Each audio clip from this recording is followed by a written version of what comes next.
The following program is paid for by the Charlie Butler team. Looking for tips on selling your home? Tune in to the Charlie Butler Show right here on WGBF AM every Sunday at 9 a.m. The Charlie Butler Show, where your questions get answers. Charlie guarantees it. Good Sunday morning, Tri-State.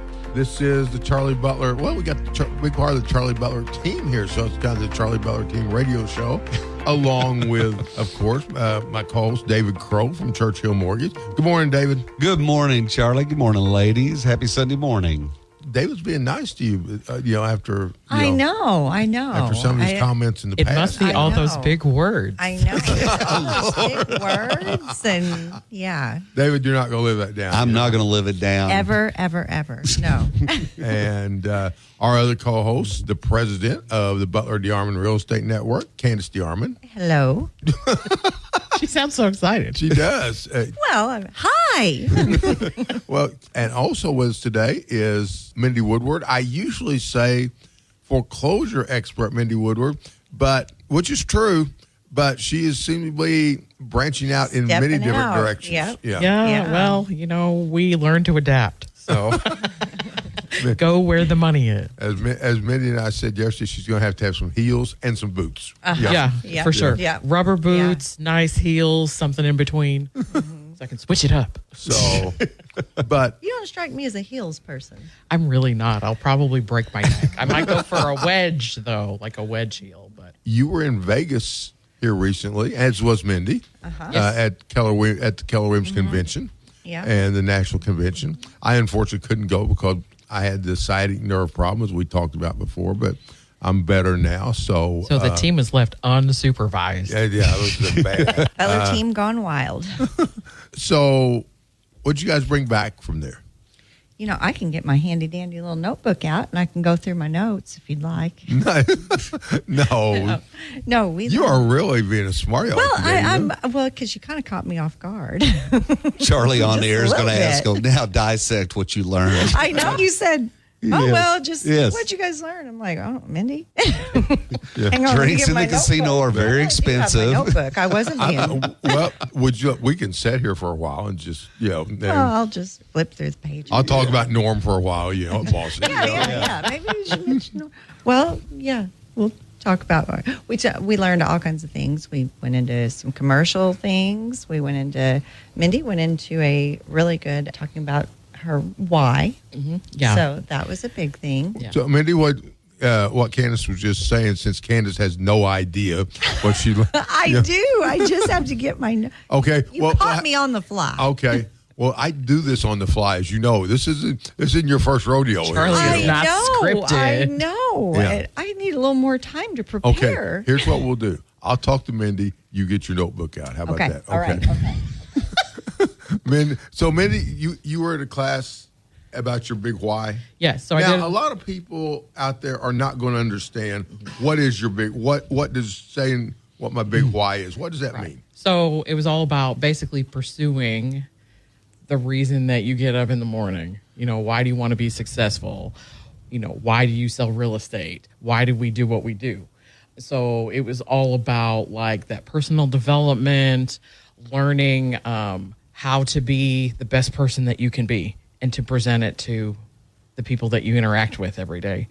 For me, I sell real estate because it's in my blood. It's what I love to do. Right. And I love helping friends of mine with the biggest sale of their life, and also on the foreclosure end of it, I'm kind of helping the community. We're taking houses that have been abandoned and cleaning them up and making them better for everybody. So it's all about like living big and having big goals and how do you get there, and believing that you can do it. I mean, it was pretty powerful. I will say this, for 18 years, last 18 years, done a lot of goal setting with salespeople. And about 10 years ago, I made that shift with myself because, as you all know, and most time in business, it's the numbers. So we start with the what, what are we going to accomplish? And then we talk about the how we're going to do it, the activities. And then many times I talk about the who. If it wasn't me, who do we need to bring into this to help you? And it was about 10 years ago I made that shift and started working with them on the why. So before I ever went into numbers and what I wanted them to accomplish, I would sit there and say, why do you come to work? Most of the time it's family, it's children, it's providing for the family. Sometimes it's I want a home, I want a car, I want those big ticket items. Right. And so we would start with the why, and then I would always make them kind of write that down, and then I would write it down.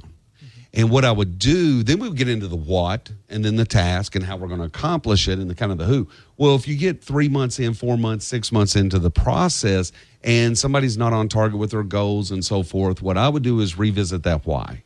And so hearing that you spent so much time on the why out there, and I liked what you just said, you also learning how to convey that to your clients on why you're doing what you're doing to be able to help them. So I think it's great. Yeah, I think, I also learned that real estate and our working for Keller Williams is so much bigger than just selling a house. It's like it changes people. It changes communities. It changes how people view themselves and their ability to, quote, be successful. Because I think a lot of people think if they're homeowners that they've made it in life, and how we get to be a part of that for them. So Right. it's so much more than I sold a house today. There's a lot of emotion and things behind that help people like come to where they need to be in life. Yeah, you're a part of a very big life event. Absolutely. Yeah. It's so. This is part of why you caught me off guard. Can I ask you something? Yeah. What's your big why? Mindy My just gave big it. why. Well, I also enjoy the people part of it. I am by nature, I'm someone who helps someone, so that is fulfilling for me. Right. So I guess that's part of my big. That's a why, big- 'cause that's I a big enjoy part. What It is. enjoying what I do. Yeah. That's a big being happy every day with what I'm doing. And seeing people around me be happy. Right. So that's so that was part of. To lead into my little handy dandy all notebook right. here, All right. because I didn't want to read off all that stuff because I focused on attracting talent and agents for our team, so I didn't know if that was something that everybody wanted to hear about. So because it's not exactly, if you're not interested in a career in real estate, it may not be. But you may be interested in the career. There may be people out there. You might be. So one of the things that I found that it's kind of stuck with me, 3 patterns of focus. And you choose which pattern you're going to go with, and ultimately it's supposed to lead you to success, and I believe it does. So 3 patterns of focus. Number 1, what you have. Are you going to focus on what you have, or are you going to focus on what's missing? Number 2, what you can control or what you can't. And number 3, the past, present, or future. So those are whichever direction you go, that's going to be so that's not, I feel like that's something I can share with So if everybody. I only focus on things I can't control and dwell mentally in my past all the time, I'm going to have great success. No, you are Joking. not, David. You are misleading the listeners. I mean, come on. No. That's not a great success yeah. pathway. No, and low energy equals low performance. So, Amen. I will agree with that one. Yes. The majority owner of Keller Williams, Gary Keller, he says something that I think it goes along with this. And it's so powerful. Is we set our goals. We always set yearly goals. It seems like he always says we way overestimate what we can do in 1 year, but we way underestimate what we can do in 5 years. Mm-hmm. I think That is kind of profound if you really think. Yes. Yeah. You think about people set their goals for a year at a time, and it doesn't happen, and it's not going to happen. Right. There's so much instant gratification that people think, well, I'm going to change this area of my life. I'm going to pay off debt. I'm going to go to the gym. I'm going to do this or whatever. And they think, okay, I'm 3 days in. It should already be done. Yeah. And it doesn't work like that. Well, I ate a salad. I ate a lose salad 5 today. pounds How come I didn't lose 20 pounds yesterday? It's like, I'm guilty. well, and I Me too. I hate to keep quoting Gary, but Gary something. Well, he's a good guy to quote. He's a good guy to quote, yeah. He's got kind of a successful track record on his He kinda mindset. does, Yes. yeah. But he always says, I forgot forgot what he always says now. You want my notebook? Where was I going with that? Oh, what Mindy said. Mindy talked about when you focus on multiple things. Mm-hmm. He said, now, Candace, you and Mindy both were there. You picked up a lot of good ideas, right? We both Yes, did. absolutely. Just as we were exchanging the things that we learned, it was, Mindy went into certain things, I went into certain things, and both of us. But Gary always says, he said, all these ideas you're going to take back, focus on one of them. Mm-hmm. And when you master that one, move on to the next one. Yeah. And don't move on to the next one until you feel like you've mastered that one. Mm-hmm. But while we've got a slight break here, let's pay some bills. We're brought to you by Churchill Mortgage, and I kind of feel like I'm going to people have a mortgage. Charlie's in his high notes. Yeah. And of course, David Crow, who's here with us every week, is the regional director for Churchill. And David, I know we talk about interest rates every week, it seems like, and they really haven't done much. They really haven't. And as far I know, now they're talking maybe June before we have a decrease. Yeah, the CPI data came out this past week, Consumer Price Index and Core Consumer Price Index. And folks on the radio, I'm not going to put you to sleep by talking about that. The reality, here's kind of the short version. We know eventually the inflationary data that's reported to the federal government is finally going to start causing issues for the rates to be cut from the Federal Reserve that will trickle down, if you will, into mortgage rates going down. And so the reality is at this moment, they keep wanting to use the word about this resiliency of the U.S. population. The challenge with that resiliency is U.S. citizens, we don't want to cut our lifestyle. And so we're living on credit cards. And that's the factual data. Credit card debt is up. Mm-hmm. We're over $1 trillion. We hit over $1 trillion a few months ago, and it just keeps going up. So that resiliency is keeping that inflation, as we said in a meeting, too hot to handle right now. It's just staying too hot, and we need it to cool off. We need people to live within their means. But David, but also for many countries, it's not that high, really. Oh, no, that's the problem. It's like, 3.2? Yes, 3.2 is where it was, and the federal government's focused on 2%. Right. And so I just keep saying it's, these other variables that are going on. And I, again, don't have to put people to sleep, but what makes up that consumer price index is a lot of variables. And one of the variables that is holding it high, of all things, is automobile insurance cost. Insurance. We were just talking about that. Yes. I mean, and we had Trish Shammo on a few weeks ago from Shepherd.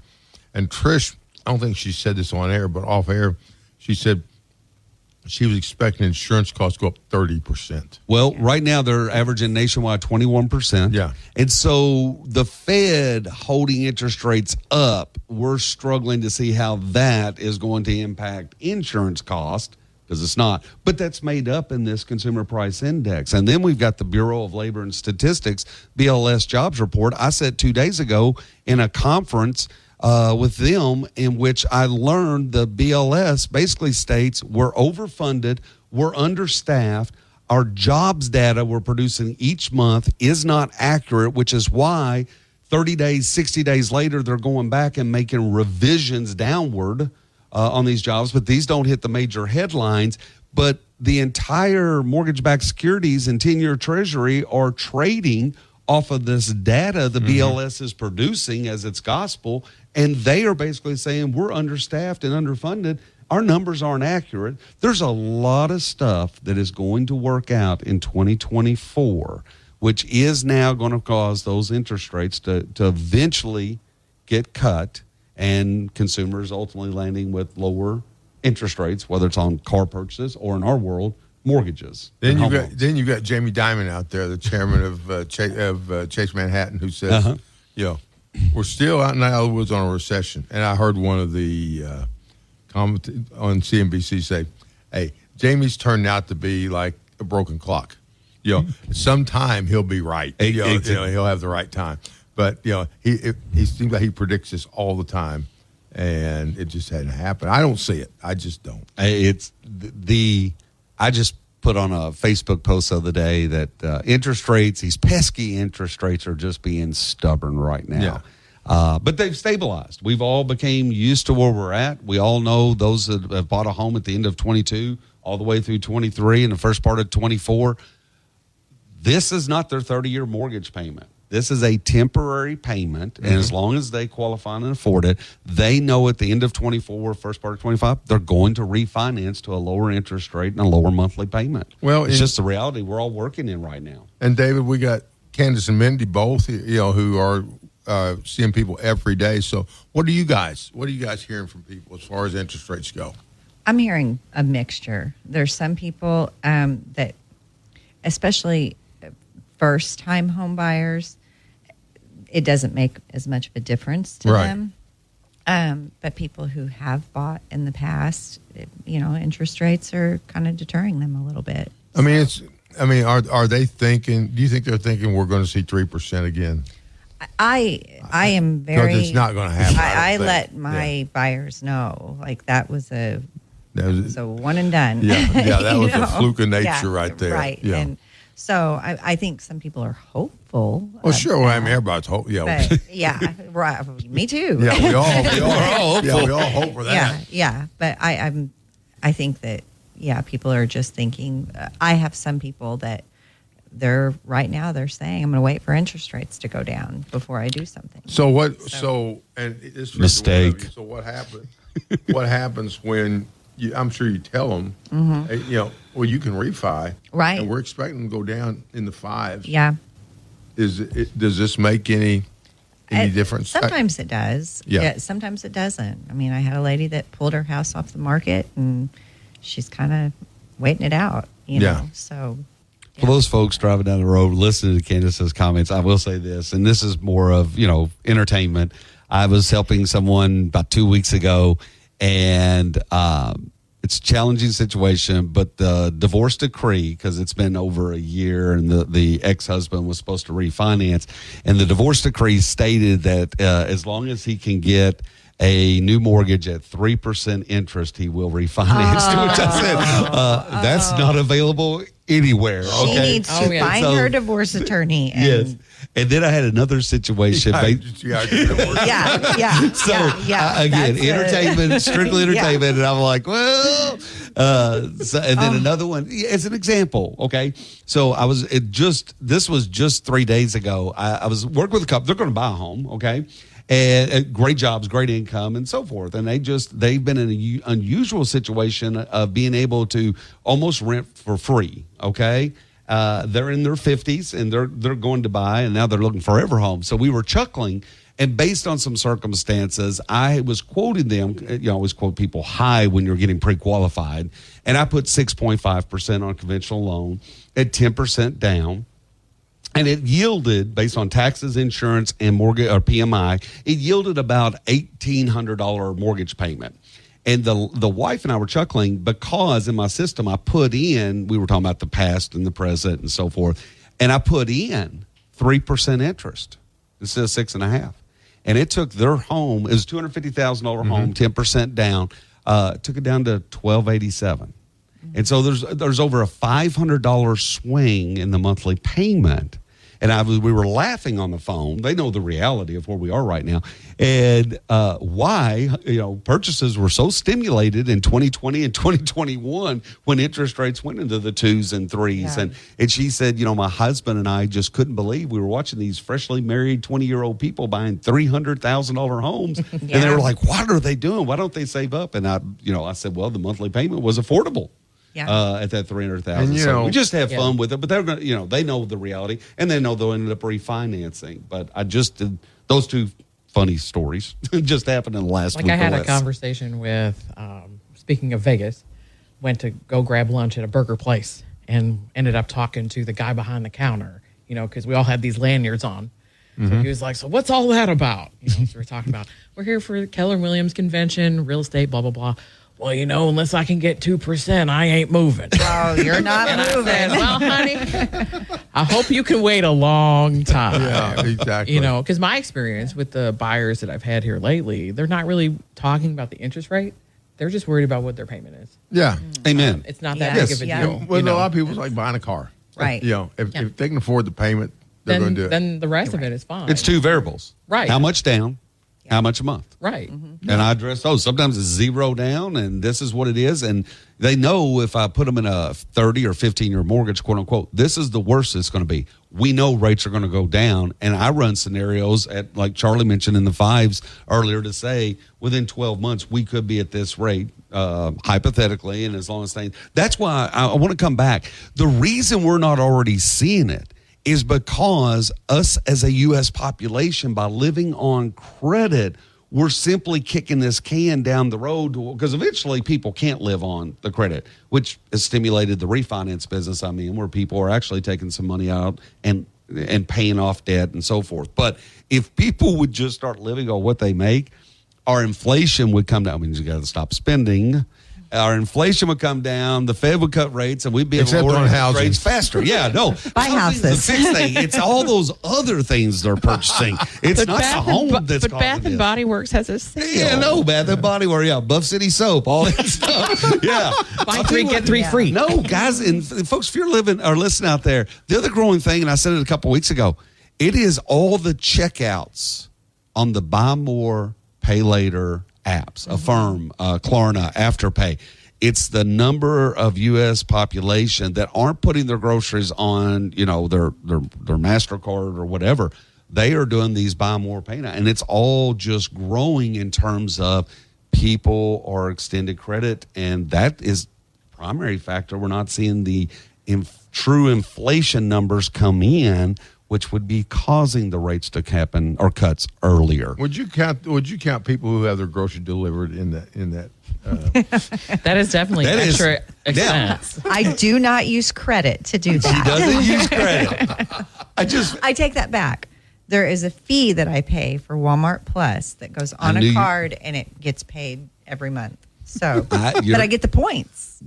Oh, yeah. Oh, Lord. There it goes. The point. I get point. I get free Going stuff. to Jamaica That's the only for free reason on I her use points. any card is for my Loft card and that card that I get the points for. Those are my only 2 credit cards So, that I use. I get and it. I pay them off every month.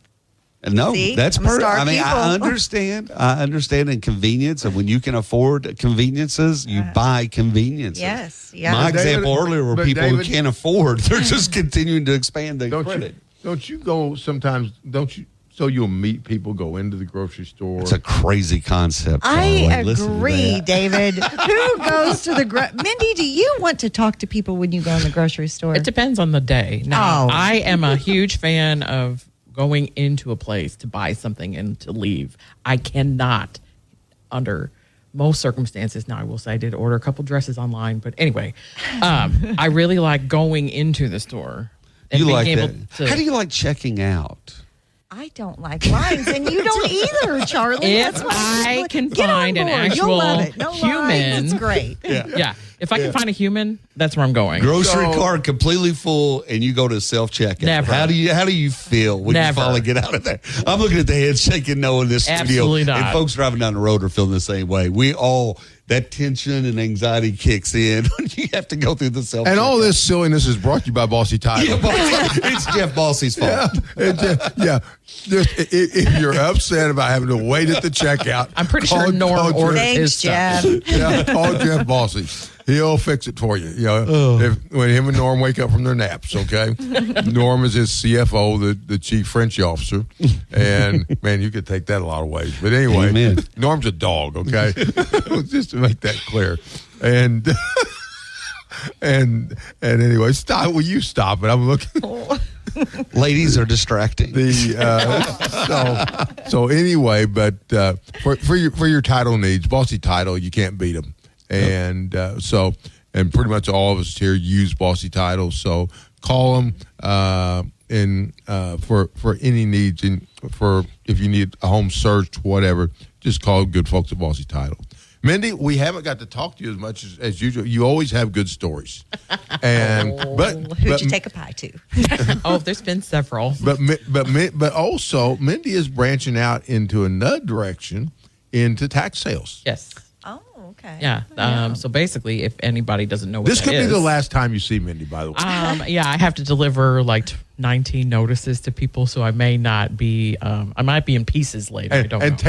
Tape them on their door that says your home is being sold at tax sale. Yeah. Well, basically, the notice is, hey, your house sold a tax sale last year, and you have 6 months to redeem it. And if you don't, this said company is going to now own it.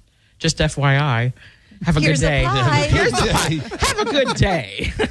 So Mindy's going to be very popular, but with 19 different families. Today. Yeah, I'm pretty sure, and that's all over town. So. Yeah. Okay, well, But Certain places I can only go before 3. yeah, and I know a few of those places. yeah, and we knew you would. But anyway. So Mindy, any good stories here lately? Any good? So any we good did foreclosure stories. a lockout here not too long ago, and the lady had just up and moved to Tennessee. So we show up with the sheriff and the locksmith and the whole deal, and she just randomly shows up and is like, well, I didn't think I had to move. It's like, well, you got the notice. Yeah, but I wasn't here. I didn't think you guys were going to show up. It's like, well, that's how it goes. She's We like, weren't politely asking. well, what can I take? I said, well, you have an hour. Take what you need. Move everything in the garage because you cannot come back in here. Oh, but what about and she kept, what about the yard? What about this? What about this? I said no. And, we had the eviction. Everything was fine. One of the neighbors called and said she was over there again. I said, now call the police because she does not own this house anymore. Right. So if you see her over there milling around, call the cops. She's trespassing. She is now trespassing, yes. Yeah. So, but Mindy always has. Think of a good one. We'll come to the end from the past that we probably haven't used on the air before. I always like doing evictions on people who are not the mortgager. Like, oh, my ex-wife let me live here. My ex-husband let me live here. Oh, I never got a notice. Nobody ever told me. I had 2 situations where the people I delivered the notice to wasn't actually the person that owned the house. So we had to do cash for keys for people that, really, they just wanted to get them out of there. So Right. that was pretty crazy. I haven't had anyone charge at me or chase me here lately. So Lately? lately. I have had that happen though. But Mindy, you are, especially when you're going on a cul-de-sac or something like that. You are always careful about being where your car will be pointing, where you can. I always make sure I don't pull in the driveway. There's a way for me to get out, and if it's super creepy, if it weirds me out in any way at all, I will bring my husband with me. So, and he carries a pistol, so just in case. Now we did have one where the house was hoarded and the front window was open, so I stuck my head in there, and this neighbor came from across the street. What are you doing over there? And I was like, hey, I'm with the bank. He's like, oh, okay. And then he just came over and we were talking. But it was so hoarded, it was up to my waist when we went through there. Oh, yeah. I didn't realize there was a third bedroom because I couldn't see it. Yeah. Because you couldn't see over the stuff. Yeah, it was. And my husband actually thought there was a person asleep in the bedroom because there was a pillow with a sheet over it, and it looked like a person. So So Jordan is telling us we're about out of time. Yep. Okay. David, how can they get a hold Hey, of us? folks, give me a call on my cell phone, 270-222-0676. Candace, I know what Candace is doing, but I'll say she's taking your number down. Amen. And so Candace doesn't have to find it. Call. Nope. You got it? 812-430-1708 for the Charlie Butler team. Okay. Mindy, how can they get a hold of you? 812-483-1309. And remember, if we have an instant cash offer also, so call us about that. I know Mindy got a call on that the other day. 2 calls on instant cash offers. We'll have an offer for you in 48 hours. And you can call me at 812-499-7758. So for David Crow, Candace DeArmond, Mindy Woodward, this is Charlie Butler. Have a great Sunday. You've got real estate questions but don't know where to get the answers? Tune in here every Sunday morning at 9 a.m. as Charlie Butler, Evansville's own real estate expert, shares the latest news, info, and insider tips to help you make smart real estate decisions. Find him online at charliebutlerteam.com. This program has been paid for by the Charlie Butler team. From the Kate Foppel Ford Studios, this is Newstalk 1280 WGBF.